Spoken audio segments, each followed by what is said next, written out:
محترم ناظرین، مرتے وقت انسان کے دل و دماغ سے ہر چیز نکل جاتی ہے، سب کچھ بھول جاتا ہے، اپنا مال و دولت، بینک بیلنس، گاڑیاں، محل، عزیز و اقارب، دوست، رشتہ دار، مرنے والا انسان سب کچھ بھول جاتا ہے۔ مگر سنو، مرتے وقت انسان دو لوگوں کو بہت زیادہ یاد کرتا ہے، وہ دو لوگ ہرگز نہیں بھولتے، ان کو سامنے بٹھا کے چیخنے کی کوشش کرتا ہے، ان کے غم میں رونے کی کوشش کرتا ہے مگر رو نہیں پاتا۔ حضرت مولانا جلال الدین رومی رحمۃ اللہ علیہ فرماتے ہیں، میرے محلے میں ایک شخص زندگی موت کی جنگ لڑ رہا تھا، مرنے والا تھا، موت کے بالکل قریب تھا۔ لوگ میرے پاس آئے اور کہا، حضرت ہمارا ایک شخص مرنے والا ہے، آپ آئیں اور انہیں کلمہ پڑھنے کی تلقین کریں، قرآن پڑھنے کی تلقین کریں۔ حضرت مولانا جلال الدین رومی رحمۃ اللہ علیہ فرماتے ہیں، میں اس مرنے والے کے پاس پہنچ گیا، اس کے قریب بیٹھ گیا، آس پاس میں اس کے دوست، رشتہ دار، عزیز و قریب بیٹھے ہوئے اس کے مرنے کا انتظار کر رہے ہیں۔ اب اس مرنے والے کی آنکھیں چھت پر لگی ہوئی ہیں، کچھ سوچ رہا ہے۔ اللہ نے اسے بولنے کی توفیق دی، وہ رو کر کہنے لگا، میرے بچے کہاں ہیں؟ اللہ اکبر! اس کو نہ کمایا گیا مال یاد آیا، نہ دولت یاد آئی، نہ گاڑی، نہ بینک، نہ بنگلہ، نہ عزیز و قریب، دوست، رشتہ دار، یہاں تک کہ نہ تو اسے ماں یاد آئی، نہ اسے باپ یاد آیا، نہ بہن، نہ بھائی۔ کہتا ہے کہ میرے بچے کہاں ہیں؟ بچے دوڑ کر آئے، جی ابا حضور، اور ساتھ میں بیٹھ گئے۔ پھر کہتا ہے، میری بیوی کہاں ہے؟ بیوی دوڑ کر آئی اور پاس بیٹھ گئی۔ اب کہتا ہے، تمہیں دیکھ کر میرا دل رو رہا ہے، میری آنکھیں رو رہی ہیں، سوچ رہا ہوں کہ میرے مر جانے کے بعد میرے بچوں کا کیا بنے گا۔ انسان جب مرتے وقت بچوں کو دیکھتا ہے، یا اللہ تعالیٰ جب اسے دیکھنے کی توفیق دیتا ہے، ہمت دیتا ہے، جب آخری بار بچوں کو دیکھتا ہے تو وہ یہ بھول جاتا ہے کہ میرے مرنے کے بعد میرا کیا بنے گا، بلکہ یہ سوچتا ہے کہ میرے مرنے کے بعد میری اولاد کا کیا بنے گا، میرے مرنے کے بعد میرے ان پیاسے بچوں کو کوئی پانی بھی دے گا یا نہیں دے گا، میرے بھوکے بچوں کو کوئی کھانا بھی دے گا یا نہیں دے گا۔ میرے مر جانے کے بعد میرے عزیز و اقارب میں سے، دوستوں میں سے، بھائیوں میں سے، بہنوں میں سے میری طرح کوئی ان کا خیال رکھے گا یا نہیں رکھے گا، ان یتیم بچوں کا کیا بنے گا۔ اس کی آنکھیں رو کر چھم چھم برس رہی ہیں۔ بیوی کو نصیحت کرنے لگا، میں تو دنیا چھوڑ کے جا رہا ہوں، مجھ پہ ایک احسان کیجیے گا، خدا را میرے ان بچوں کو قرآن مجید کی تعلیم دینا، ان کے منہ سے نکلا اللہ کا نام میری قبر کو روشن کر دے گا، ان کے منہ سے نکلا قرآن میری قبر میں نور کر دے گا، میری قبر کو روشن کر دے گا، میرے بچوں کے منہ سے نکلی گئی یاسین والقرآن الحکیم مجھے جہنم کی آگ سے دور کر دے گا، اللہ کے عذاب سے دور کر دے گا۔ خدا را میرے بچوں کو قرآن مجید ضرور پڑھانا، ان کو دین کی تعلیم دینا۔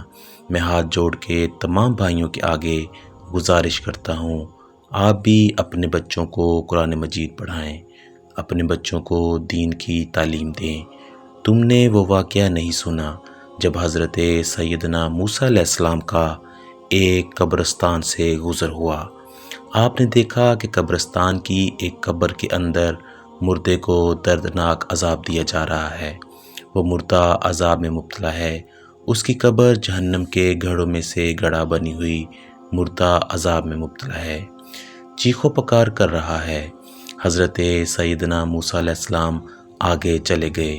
کام کرنے کے بعد واپسی پر جب اسی راستے سے گزر ہوا، آپ نے دیکھا وہی جہنم میں جلنے والا شخص جس کی قبر میں عذاب دیا جا رہا تھا، اب وہ شخص جنت میں ٹہل رہا ہے، اس کی قبر جنت کے باغوں میں سے باغ بنی ہوئی ہے۔ دونوں ہاتھ اٹھائے عرض کی، اے میرے مالک، تھوڑی دیر پہلے میں یہاں سے گزرا تھا تو یہی قبر جہنم کے گڑھوں میں سے گڑھا بنی ہوئی تھی، تھوڑی دیر کے بعد یہ جنت کے باغوں میں سے ایک باغ کیسے بن گئی؟ میرے اللہ نے فرمایا، موسیٰ علیہ السلام، یہ شخص جب مرا تھا نا، مرنے سے پہلے اپنی بیوی کو حاملہ چھوڑ کے مرا تھا۔ بیوی کا بچہ پیدا ہوا۔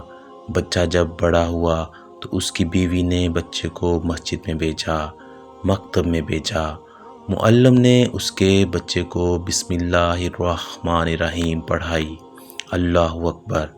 آج اس کے بچے نے بسم اللہ الرحمن الرحیم پڑھی ہے۔ موسیٰ علیہ السلام: مجھے حیا آتی ہے کہ بچہ میرا نام لے اور میں اپنا نام لینے والے بچے کے باپ کو جہنم میں ڈالوں۔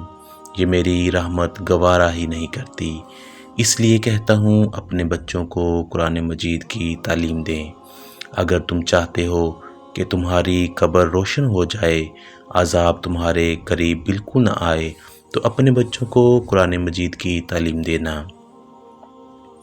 حضرت مولانا جلال الدین رومی رحمۃ اللہ علیہ فرماتے ہیں، وہ توبہ کرتا کرتا اور یہ کہتا کہتا کہ میرے بچوں کو قرآن کی تعلیم دینا، انہیں اچھا بنانا، ایک دم اس کی زبان لڑکھڑانے لگی، ایک دم اس کے ہونٹ کانپنے لگے، اس کا بدن کانپنے لگا۔ موت کا فرشتہ روح نکالنے کے لیے آ گیا۔ فرماتے ہیں جب انسان کی روح نکلتی ہے تو اس کا منہ کھل جاتا ہے، دونوں ہونٹ ایک دوسرے سے جدا ہو جاتے ہیں۔ انسان کی روح انسان کے پیروں سے نکلتی ہوئی اوپر کی طرف آتی ہے۔ جب دل اور پھیپھڑوں تک پہنچتی ہے تو وہ یہ لمحہ ہوتا ہے، یہ وہ وقت ہوتا ہے جب انسان زندگی میں پہلی بار، دنیا میں پہلی بار فرشتے اور شیطان کو دیکھتا ہے۔ یہ وہ وقت ہوتا ہے جب روح اور دل اور پھیپھڑوں تک پہنچتی ہے۔ یہ وہ مرحلہ ہوتا ہے جب انسان شیطانوں اور فرشتوں کو دیکھ رہا ہوتا ہے۔ ایک طرف شیطان اس کے کان میں مشورے دیتا ہے، دوسری طرف اس کی زبان سے اس کے عمل کے مطابق الفاظ نکلنے لگتے ہیں۔ اگر انسان نیک ہوتا ہے، اگر نمازی ہوتا ہے، اگر عبادت گزار ہوتا ہے، اگر اللہ کا نیک بندہ ہوتا ہے، تو پھر اس کا دماغ اس کی زبان کو کلمہ پڑھنے کی تلقین کرتا ہے، اللہ اکبر، قرآن کو پڑھنے کی تلقین کرتا ہے، درود پڑھنے کی تلقین کرتا ہے۔ یہ تب ہوتا ہے اگر انسان نیک ہو۔ اگر انسان نیک نہیں ہوتا تو پھر اس کا جو دماغ ہوتا ہے وہ عجیب سی ہیبت کا شکار ہو جاتا ہے اور انسان شیطان کے مشورے کو قبول کر بیٹھتا ہے۔ جب انسان شیطان کے مشورے کو قبول کر بیٹھتا ہے، پھر کوشش کرتا ہے کلمہ پڑھنے کی، لیکن نہیں پڑھ پاتا۔ ناظرین، آج ہماری آنکھیں کھلی ہیں، آج ہماری سانسیں چل رہی ہیں، قبل اس سے کہ یہ وقت گزر جائے، کاش میری بات آپ کے دل میں اتر جائے۔ یہ زندگی کے لمحے میرے اور آپ کے لیے غنیمتیں ہیں۔ آخرت کے لیے کچھ اکٹھا کر لو، آخرت کے لیے کچھ اکٹھا کر لو، مرنے سے پہلے قبر کی روشنی کے لیے کچھ اکٹھا کر لو، جہنم کے عذاب سے بچنے کے لیے کچھ اکٹھا کر لو۔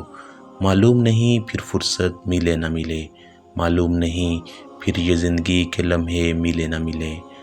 محترم ناظرین، امید کرتا ہوں کہ آپ کو ہماری یہ ویڈیو پسند آئی ہوگی۔ ویڈیو کو لائک لازمی کر دیجیے گا اور اللہ پاک کے 99 ناموں میں سے ایک نام ضرور کمنٹ باکس میں لکھیے گا۔ اللہ پاک میرا سنانا اور آپ کا سننا اپنی بارگاہ الہی میں قبول فرمائے۔ آمین ثم آمین۔